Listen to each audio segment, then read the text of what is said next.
Hai teman-teman semuanya, ketemu lagi bareng aku di cerita bareng Septina. Pernahkah kalian mendengar kisah pembantaian satu keluarga di Surabaya yang dilakukan oleh tukang becak? Pelaku lebih dikenal dengan sebutan si penjagal jojoran. Akibat kejahatan yang dilakukannya, satu keluarga yang terdiri dari 4 orang tewas dengan sangat mengerikan. Akibat perbuatannya, pelaku dituntut hukuman mati. Mengapa pelaku nekat membantai 4 nyawa keluarga Soekarjo dengan sadis? Mau tahu kisahnya? Sang penjagal jojoran berdarah dingin. Tanpa basa-basi lagi, yuk langsung kita bahas.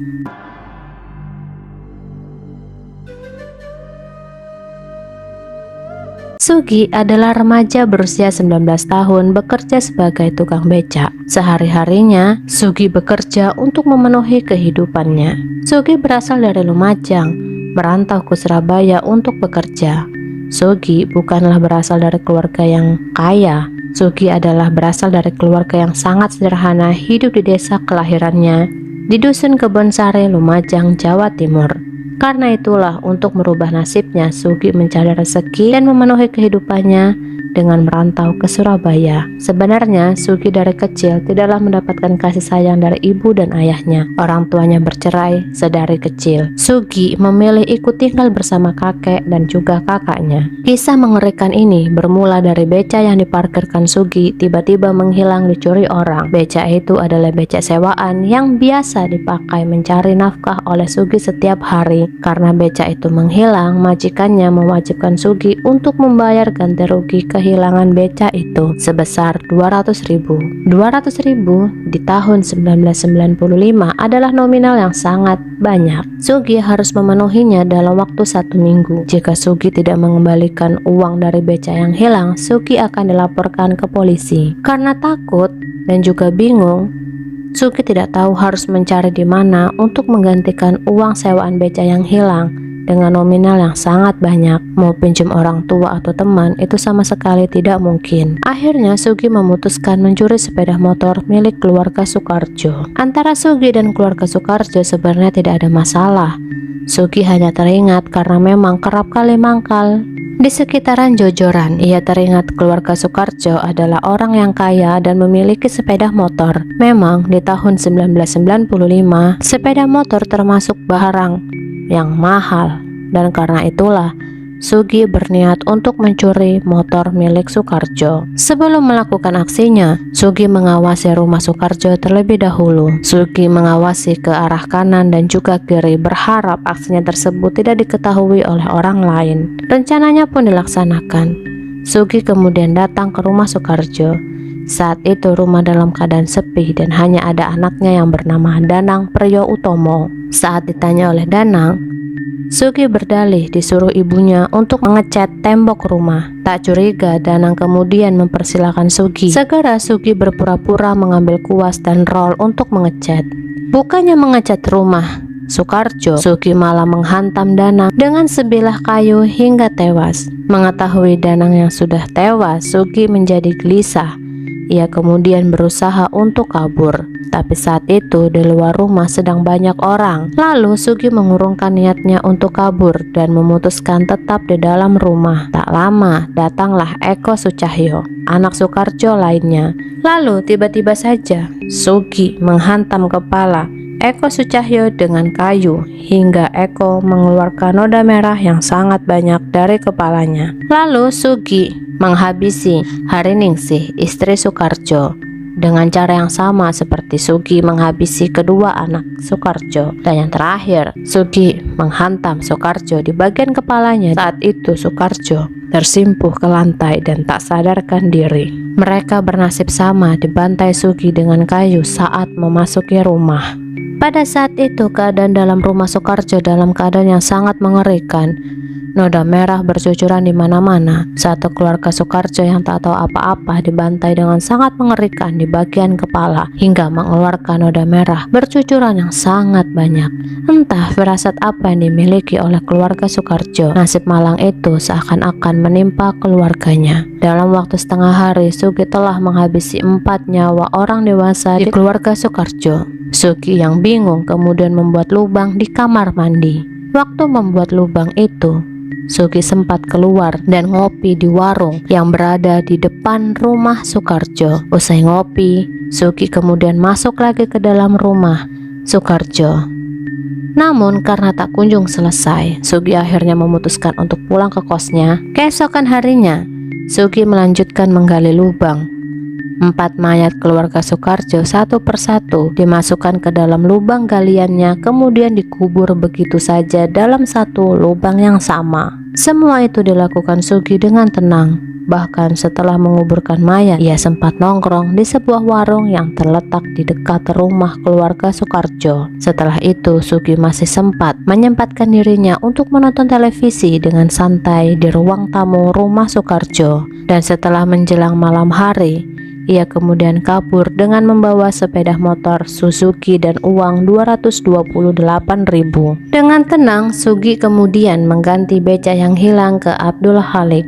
Usai membayar beca yang hilang tersebut, Sugi bersenang-senang di lokalisasi Gang Putut Jaya. Sedangkan motor itu ia akan gadaikan di Pegadaian dekat Pasar Wonokromo. Karena sudah malam hari, Sugi berencana menggadaikan keesokan harinya. Namun belum sempat ia menggadaikan motor itu, tepat pada tanggal 28 Februari tahun 1996, Sugi keburu ditangkap polisi. Terungkapnya kasus ini karena tetangga Soekarjo yang curiga kenapa beberapa hari ini keluarga Soekarjo tidak pernah keluar rumah. Setelah tetangga mencoba mengetuk pintu rumah keluarga Soekarjo, pintu rumahnya tampak tidak dikunci.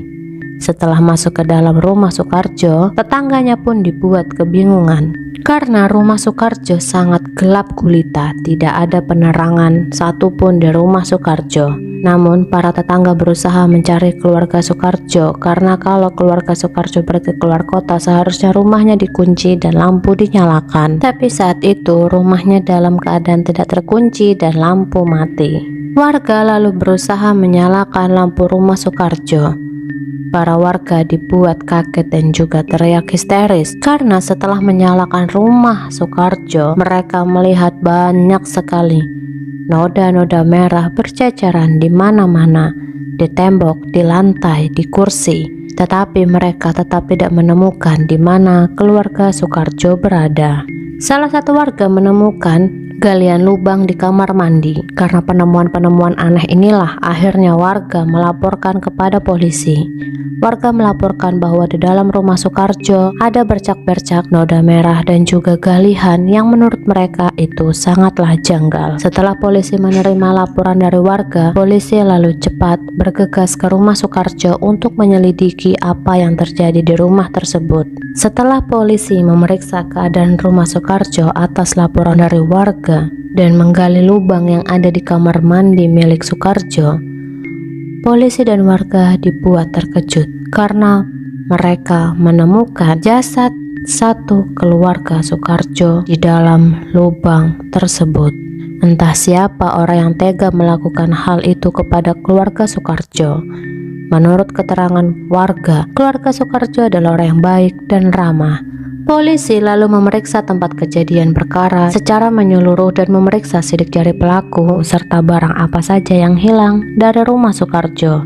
Setelah diselidiki, tidak menunggu waktu lama, polisi mendapatkan petunjuk Sugilah dalang dibalik semua kejadian mengerikan itu. Ada saksi mata yang melihat Sugi mengendarai motor hasil curiannya di rumah Soekarjo. Ketika ditangkap oleh kepolisian, Sugi awalnya tidak mengakui perbuatannya, tapi akhirnya Sugi pun mengakui semua perbuatannya dan menyesal telah menghabisi satu keluarga Soekarjo. Sugi yang awalnya tidak tega dan tidak berniat melakukan hal itu karena merasa kepepet bahwa becak yang dipakainya menyewa untuk memenuhi kebutuhannya sehari-hari hilang.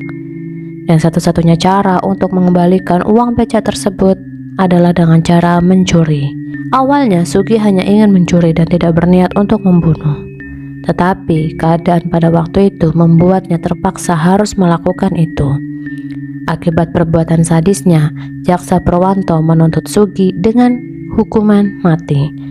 Tuntutan itu dibacakan jaksa pada awal November di tahun 1997. Selama persidangan, Sugi yang selalu cengengesan mengundang kemarahan pengunjung sidang lainnya. Tapi Sugi mengaku menyesali perbuatannya tersebut. dan ingin bertobat. Lalu, apakah hakim akan mengabulkan hukuman mati kepada Sugi sesuai dengan tuntutan jaksa, mengingat apa yang dilakukan Sugi terlalu kejam, sadis, dan tidak manusiawi? Dan pada tahun 1996, hakim memvonis Sugi dengan putusan sidang, yaitu Sugi diganjar dengan hukuman mati sesuai dengan perbuatannya yang menghilangkan nyawa keluarga Soekarjo. Saya menyesal telah melakukan pembunuhan sadis itu dan meminta ampun kepada Tuhan. Ketika jaksa menuntut hukuman mati, saya hanya bisa pasrah. Sebenarnya saya ingin minta maaf kepada keluarga korban, tapi suasana nggak karuan. Bahkan saya sempat berdebat dengan salah seorang kakak Soekarjo yang mengatakan bisa masuk ke dalam sel untuk membalas perbuatan saya waktu itu. Tapi saya hanya menjawab, kalau kamu jantan silahkan. Selama di penjara, saya sangat rindu untuk pulang kampung atau menemui orang tua dan juga kakak saya dan kakek saya di kampung. Bahkan saya pernah berhayal hidup tentram di kampung halaman sambil menggendong anak. Selama di penjara, saya lebih banyak nganggur, hanya makan dan minum.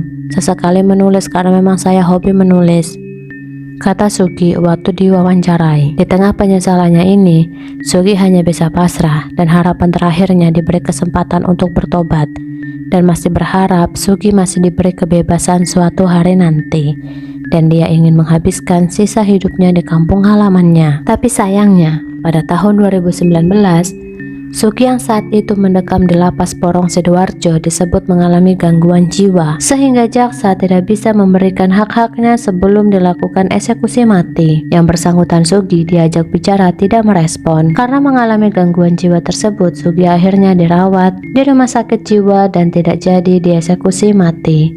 Padahal pada tahun 2019 adalah tahun di mana Sugi menjalani hukumannya, yaitu eksekusi. Itulah akhir hidup sang penjagal berdarah dingin Sugi dari Surabaya, yang dijuluki sebagai penjagal Jojoran Surabaya.